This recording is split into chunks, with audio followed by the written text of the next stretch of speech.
Então, vou fazer rapidamente uma enquete aqui. Quem aqui sabe o que é inteligência artificial? Por favor, levanta a mão.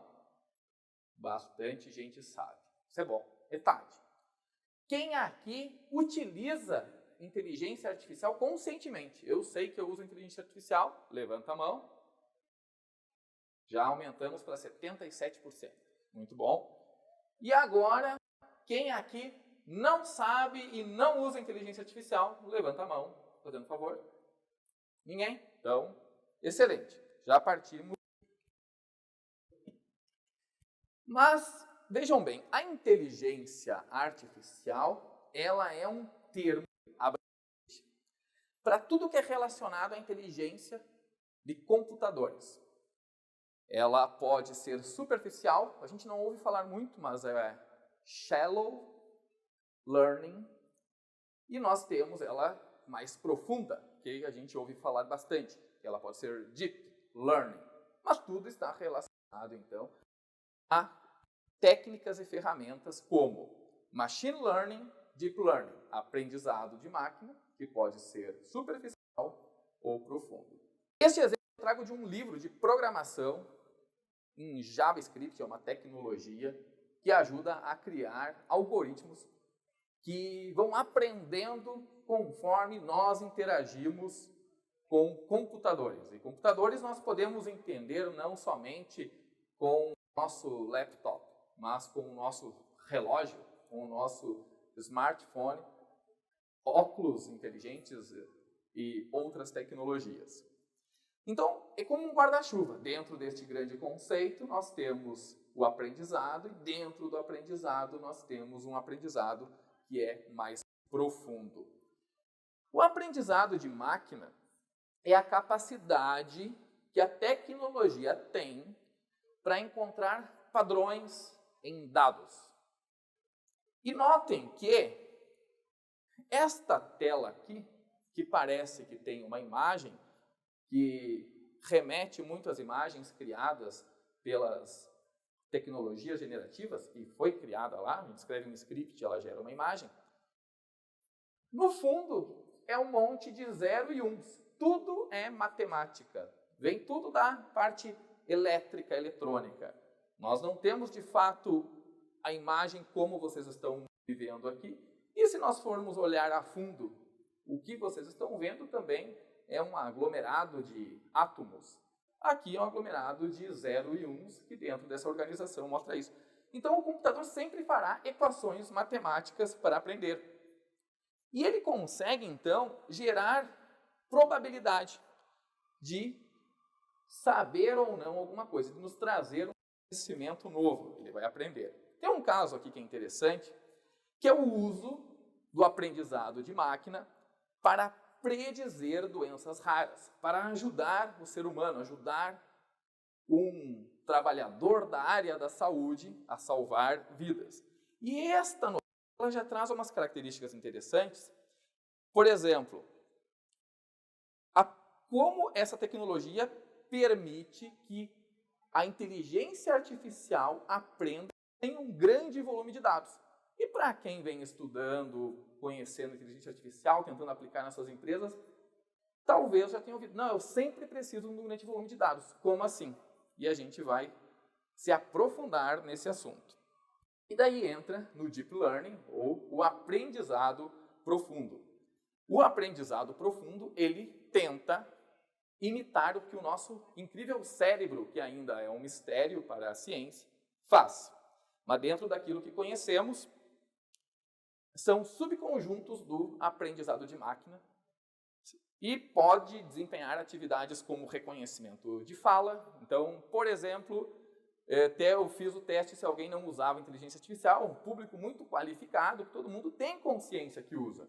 Mas se eu perguntar para minha mãe, ela vai dizer, não sei o que é isso. Inclusive, eu tenho um canal no YouTube que eu falo de inteligência artificial, ela diz, muito legal, só não entendo nada que tu fala.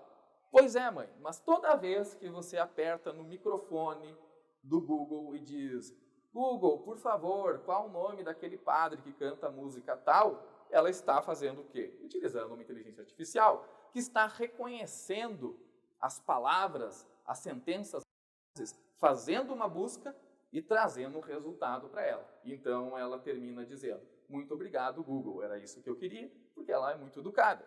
E ela está interagindo com a máquina. Mas talvez na cabeça dela, tem uma pessoa do outro lado que se chama Google e está trazendo informação para ela. Mas não, nós temos ali um sistema. E tudo isso é feito por profissionais que são meus colegas, engenheiros e cientistas da computação de software. E o que ocorre? Por que nós chegamos neste momento? Porque bons programadores, eles são vadios, preguiçosos.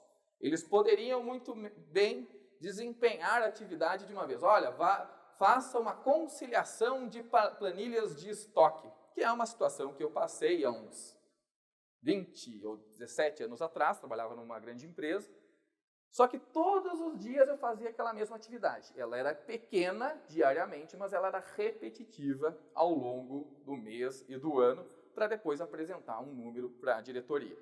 Então, eu dediquei uma carga horária maior para criar um algoritmo que encontrasse padrões e pudesse resolver aquilo para mim. Então, enquanto eu estava assistindo vídeos, tomando café e fazendo coisas, esta tecnologia fazia o meu trabalho e eu ganhava o meu salário. Então, eu vou voltar aqui porque nós vivemos uma era onde não precisamos mais dedicar esse grande volume de horas ou fazer toda esta jornada, conforme nós temos aqui esse roadmap, para ser engenheiros de machine learning, precisamos aprender matemática, estatística, Python, banco de dados, ciência de dados. Hoje, as tecnologias elas estão vindo mais prontas. E nós vamos falar sobre o ChatGPT, que é algo que exemplifica bastante isso. E nós, lá no início, como na engenharia de software, lá nos 20 anos atrás, aprendíamos programação e tínhamos que aprender os algoritmos. E aqui nós temos 100 algoritmos de aprendizado de máquina que era necessário aprender. Nem se detenham aos detalhes, porque isso aqui é coisa do passado. A gente não precisa mais perder tanto tempo. Porque vivemos no estado da arte da inteligência artificial uma fase da IA generativa, que ela consegue reproduzir com, talvez não fidelidade, mas de forma convincente, imagens, textos, músicas, muitas coisas que nos agradam, principalmente quando a gente não é especialista num assunto. Então, tem alguns itens aqui que são bem curiosos. Gerador de imagem. Há um ano atrás, em maio de 2022, eu estava no Vale do Silício. E eu visitei uma empresa que trabalha com robótica e inteligência artificial chamada Circuit Lounge. E lá já se falava bastante sobre a substituição de funções intermediárias por inteligência artificial. E que haviam agências substituindo alguns auxiliares por geradores de imagem. E nós ficamos espantados. O que está acontecendo aqui? E os empregos? E o diretor disse, problema meu. Eu desenvolvo inteligência artificial e alguém vai cuidar disso aí. E depois eu fui atrás para ver e também tinha música, tinham auxiliares de produtividade. Hoje quem usa Notion, ele fica indicando melhorias nos teus planejamentos, os textos muito famosos. Para quem... Alguém aqui é desenvolvedor de software? Por favor, levanta a mão. Não? Mas, para quem é, nós guardamos os nossos códigos, aquilo que a gente faz, manipula lá os binários para que gere algo visual, num repositório chamado GitHub. E esta empresa, lá do Vale do Silício, lá de São Francisco, começou a aprender com os nossos códigos e hoje eles nos vendem um serviço que é o Copiloto, o GitHub Copilot, que ele gera códigos de maneira incrível. Nossa, era bem o que eu queria. Sim, ele aprendeu contigo, então ele sabe o que você quer. Atas de reunião e, entre outros, modelagem 3D. Ontem vi algo no TikTok ou Instagram de aplicações de inteligência artificial na arquitetura. E é incrível, porque o cara botava um script e vinha o projeto muito bem elaborado. O que está acontecendo aqui? Voltando para o Brasil, depois de uma imersão no Vale, eu comecei a testar algumas ferramentas e conheci o Midjourney. Então, o estado da arte aqui em inteligência artificial na geração de imagens. Esse aqui é um exemplo utilizado em uma ferramenta de comunicação que na área técnica a gente usa muito, mas também o pessoal de games, que é o Discord. E aqui tem um script.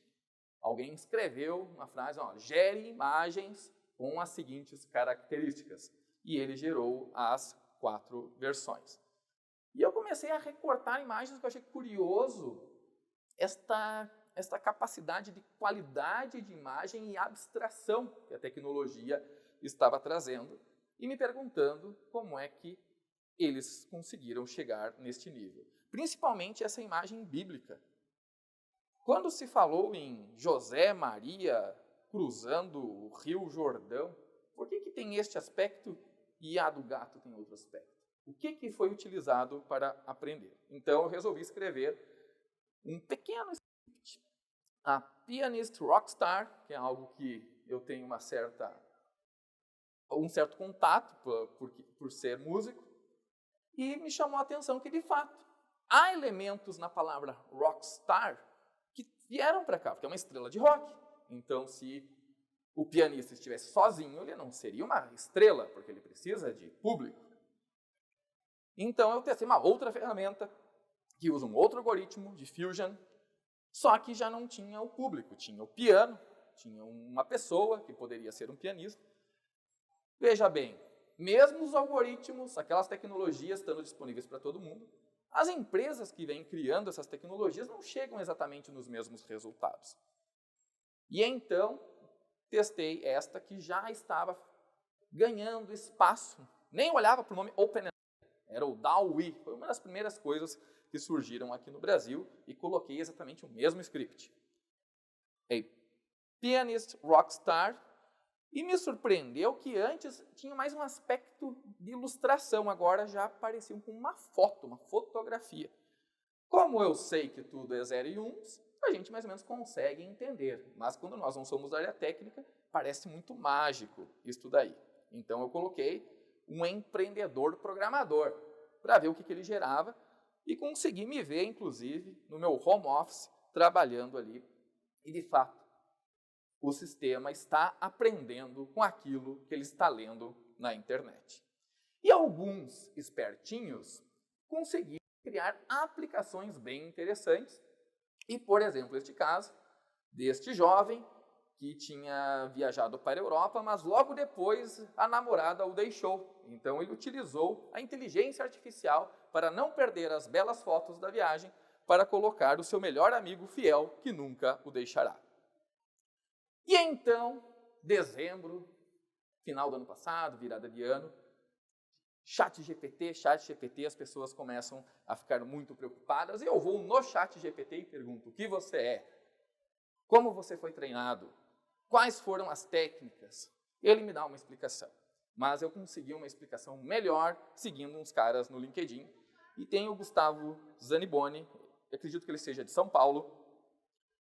Mas afinal, qual é a grande evolução do ChatGPT? Ele fez esse desenho, ele não usou, pelo visto, os sistemas generativos para criar, porque está bem feinho. E ele diz basicamente o seguinte: é uma tecnologia de linguagem de comunicação que avançou relativamente bem, graças àquela empresa do DALL-E, a OpenAI. Então, antes nós distribuímos, nós compartilhávamos conhecimento lá no início com a fala. Então, começamos a fazer livros. E destes livros organizamos em enciclopédias, que elas foram para o meio digital e virou a internet, veio o Alta Vista, o Google, e agora nós vivemos uma grande era de grande importância, que é o ChatGPT. Eu tenho amigos, professores, pessoal da academia, que diz: isto é mais uma modinha, é como o metaverso, mas eu acho que não.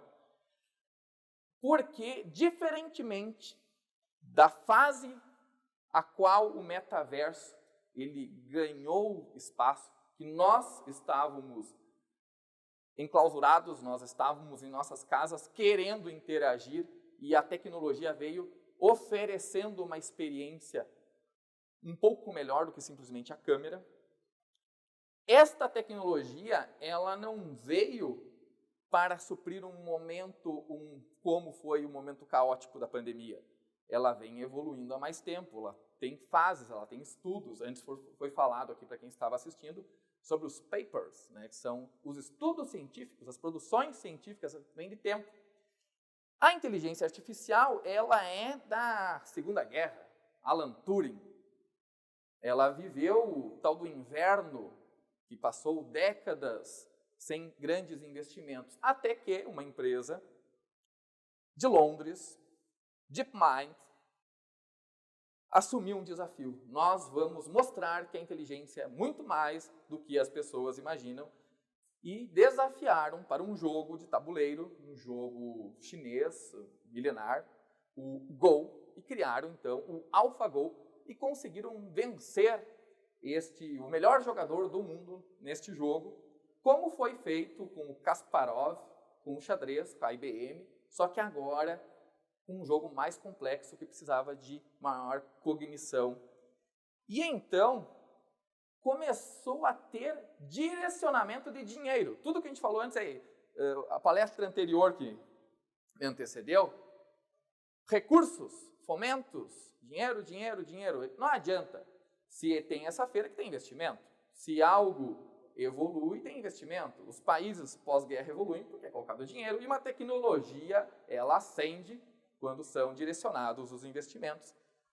Mas muitas tecnologias receberam dinheiro e essa chama mais atenção ainda porque ela atingiu o primeiro 1 milhão de usuários num tempo muito menor que outros grandes cases de sucesso, como a Netflix, Airbnb, Twitter, Spotify. Em apenas 5 dias depois do seu lançamento, o ChatGPT já tinha mais de 1 milhão de usuários. Eu sigo alguns institutos de pesquisa e páginas, pessoal que faz estatística, que é interessante que a gente consegue ter um desenho do que está acontecendo no mundo. E este aqui ele mostra mais ou menos aonde que está sendo mais utilizada essa tal inteligência artificial. Então, como já era de se esperar, a área de tecnologia, depois vem a educação, serviços, manufatura e assim por diante. E as notícias. E eu comecei a dar print em coisas que eu julgava curiosas, que vinham acontecendo neste período, como foi antes feita na minha apresentação, foi falado sobre a minha tese de doutorado. Eu estou realmente me aprofundando no entendimento da inteligência artificial com a tese que ela pode ajudar a salvar vidas. Mas o que mais que ela pode fazer? E conforme diz aqui essa notícia do Tecnoblog, alguém criou um vídeo no YouTube e disse assim: ganhe dinheiro vendo livros utilizando o ChatGPT, publique na Amazon e fique rico em 7 passos. E todos querem os 7 passos para o sucesso e começaram a fazer isso muito descontroladamente até que tiveram que fechar a submissão de livros. E alguns questionamentos ocorrem quanto à ontologia, epistemologia, uma questão mais filosófica que é, mas afinal de contas, por que este livro não é aceito? É porque eu, enquanto ser humano, eu gero conhecimentos que são legítimos, são verdadeiros. Mas daí tem esse mesmo, o Will Smith. Você pode escrever um código, você pode, de fato, criar algo, pegar na programação do zero, sem buscar algo de outros. E a própria inteligência artificial aqui questiona, tá, mas você pode. Será que nós, enquanto humanos, quando a gente pegar a questão do livro, escrevemos um livro, tudo é legítimo, é nativo, surgiu na nossa mente? Ou é também uma colcha de retalhos com base em tudo aquilo que nós experimentamos, vivemos? Será que a gente pode escrever algo que a gente nunca teve interface? Ou será que realmente o ChatGPT faz algo que nós não fazemos? A maioria das pessoas não estão buscando estas tecnologias para fazerem negócios, para desenvolverem as suas carreiras. Elas estão fazendo truques, como o caso de um outro espertinho que esqueceu o aniversário da namorada e pediu para o ChatGPT escrever um texto para a namorada. O ChatGPT aqui ele faz uma comparação, né, o quão inteligente é o ChatGPT em relação aos respondentes humanos. Tanto na versão 3.5, que é a que está ainda liberada gratuitamente para nós, quanto na versão 4, que foi o último lançamento, e a API demanda lá uma burocracia que a gente fala depois. Então, aqui tem testes matemáticos de biologia, estatística, psicologia. Alguns aspectos ele empata com a média humana, outros ele supera. Por exemplo, na questão verbal, ele ficou numa posição ruim. Só que quando a gente olha ali o inglês, a língua inglesa, ele ficou em 14º, ele ficou muito bem colocado, ele conseguiu, de fato, superar muitos respondentes humanos. Na educação, rapidamente, o ChatGPT avança. E já foi na virada de ano, agora acho que no final de 2022, na Nature, deu problema. Entrou um artigo onde o autor era o ChatGPT. Por que não viram? Porque quando a gente faz as revisões, eu sou da revista da UX, é às cegas, a gente não tem o nome do autor. A gente lê o texto, é convincente, a gente aprova. Mas em algum momento daria para ter feito isso. Tem um exemplo aqui de um outro espertinho solicitando o que eu solicitei para ele criar o conteúdo para o artigo. Então aqui está as referências criadas, Elsevier, uma outra revista relevante. A ONU já vem tratando isso mesmo antes do ChatGPT surgir, que é necessário irmos rumo a uma inteligência artificial ética e responsável. A OCDE criou a IRIS, que em português tem na PUC, que é a RAIS, que é a Rede de Inteligência Artificial Ética e Responsável. Nós, na UX, nos filiamos à RAIS e nós temos lá, periodicamente, debates sobre a inteligência artificial, se de fato ela é ética e responsável. E a gente não sabe sequer como ela é treinada, de onde vêm os dados. A Itália bloqueou, eles fizeram um termo de responsabilidade, o cara aprova, no menor não podia usar, e a coisa foi avançando. Mesmo assim, algo precisava ser feito. E na UX, eu fui convocado para escrever um paper, tipo um white paper, que explicasse o que está acontecendo e quais seriam as regras. Afinal de contas, é impossível bloquear, impedir que as pessoas usem. Mas como que nós vamos lidar com isso? E o que a gente conseguiu fazer é, nós não aceitaremos o ChatGPT como um autor. Mas ele vai estar lá ajudando. Então, a inteligência artificial, ela está, de fato, impactando nossas vidas. E começou na educação e está nas nossas empresas. E quando a gente quer fazer aquele post bonitão no LinkedIn e está sem criatividade, daqui a pouco a gente diz, escreva um texto sobre tal coisa para mim.